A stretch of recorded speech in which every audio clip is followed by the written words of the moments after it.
I'm Karen Click, and I'm the director here in our Women LGBT Center at SMU.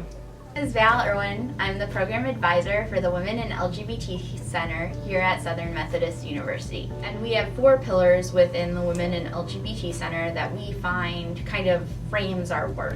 And 2 of those pillars are community, which is one of my personal favorites, because the person who started this center said that she didn't do anything, she just provided a space for stuff to happen, and they did.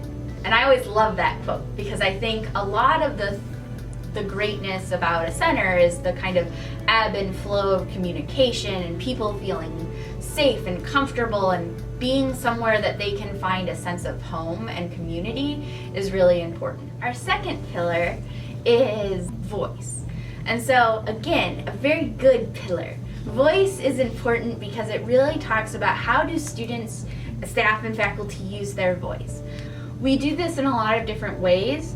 One of the very clear ways we do that is called the LGBT panel program, which trains students to talk about their stories, students, faculty, and staff to talk about their stories about being an LGBT person, and then going into classrooms and talking and sharing and really creating this dialogue that allows for people's voices to be heard. You know, what is the story they want to tell, and how do we go about and tell that story in a way that brings people together and also creates change. Our third pillar is equity.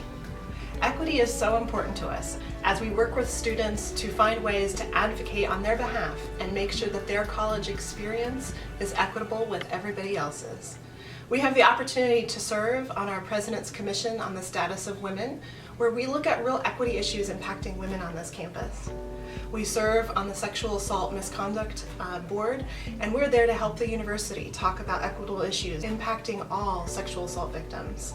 As we talk with our students about their role and their presence here on campus, we want them to know that they should be here with equity.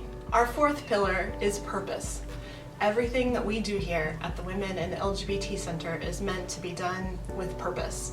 That's how we started.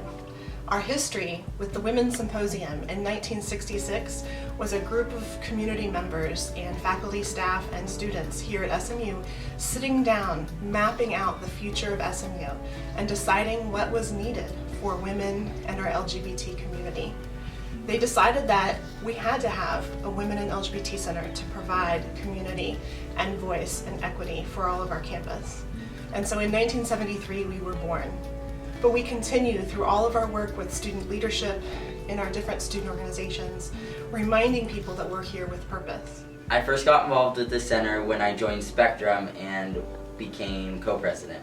I first got involved because there was a girl called Angela who was at my era orientation, and we had the same name, and she kind of showed me around. She was like, hey, I'm really involved in the Women and LGBT Center, and so then that's how I got kind of involved. And I actually took after the club that she was president of. My first interaction with the center was with their website. When I was looking at transferring out of my first school, I came across SMU because they had a stats program, and I also wanted to find a school that had a good activist streak, particularly in LGBT and feminist areas. So I found their website and saw how many organizations they had, and it just seemed like a good fit. So that was actually a huge part of what made me come to SMU in the first place. My first interaction with the Women LGBT Center was as their graduate assistant my first year of grad school here at SMU. I think Night at the Club is the first time I heard about the center, and after that, being formed with the LGBT Center and Spectrum, I kind of knew all the different groups, whys and when involved. So I think that just being involved with Spectrum really opened it up to all the organizations here in the center. I think my most favorite memory from the center was probably when we walked in Dallas Pride. I had never walked in the Pride Parade before, and that was probably the most fun I had ever experienced. And it was so much fun though, because you see all the supporters, and you see all your friends around you. You're holding up your sign, and you're all about that LGBT pride in that moment, and it was just really cool to just see all that support and those rainbow flags and all that purple in the crowd around you. One of the best moments was meeting my best friend Shelby, I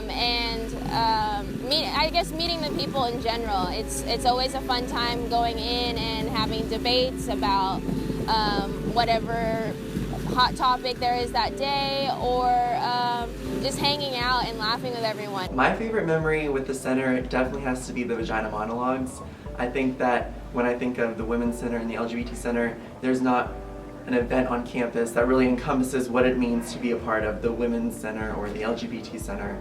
So I think that just going to the vagina monologues for my first time here, seeing the students, my classmates involved and putting on the show, it was an eye-opening experience and definitely one of my favorite. My favorite memory in the center would probably be just being able to see the students interact with each other and have debates and talk with each other and talk about things that are going on around the world, on campus, and just seeing that social interaction I think is a really cool thing for someone like me who wants to work in places like this. And so I just love seeing the students and getting to know them and learning about their lives, and also talking with staff members about their lives and seeing them interact with students. So I just love the sense of community that's here in the center. One of my favorite memories is the first time I came into the center after the Supreme Court had legalized same-sex marriage. I hadn't seen Val, our advisor, for about a week, and I sat down and started talking to her, and it took me like 5 minutes to realize I hadn't seen her since that decision had been made, and we both just started screaming and laughing and hugging each other. So what I would tell someone that is apprehensive about coming into the center is that yes, on the front of the door it says Women and LGBT Center, but by no means is that who all is invited. Just with women's rights, you need men advocating for women's rights. For LGBT rights, you need allies advocating for those rights. And I think that what those two groups are known for is trying to be wide array, like they're trying to invite people in, and women and the LGBT groups on campus, they want people to know more about them, they want people to feel invited. The door is always open. So I just wanted to tell them that the door is always open. If I'm in there, please come speak with me. We don't have to speak about anything about women or LGBT or anything, just come, and it's just a safe space for everybody to talk and hang out here on SMU's campus. It took me a while to come to the center. I actually didn't join anything until the end of my junior year, but what I would say to a freshman that's a little apprehensive is do it for yourself. You might be nervous, and you might be nervous about what your friends think or what your family would think, or administrators, whoever it may be, but you really need to do it for yourself, and you need to realize that it's going to be beneficial and improve your life in ways you never thought possible. If I met a freshman who was apprehensive about coming into the center, basically just reassure them. I started out very shy and came here, and within the first week felt like it was home. Everyone here is very welcoming. Everyone here is very dedicated to human connections and compassion. So you've got nothing to be afraid of. You've got nothing to be apprehensive about. We already like you. If I had to describe the Women in LGBT Center in one word, I would describe it as open. I guess one word to describe the center as is home. I'd say the center is magical. Vital. Always moving. If I was to describe the Women in LGBT Center in one word, I would say intentional. I would describe the center as colorful. If we're doing hyphens, then home away from home, because the center has really given me a community, and coming here was my first time away from my family, so I really was able to find a family here. So maybe family would be a better word. Center is family.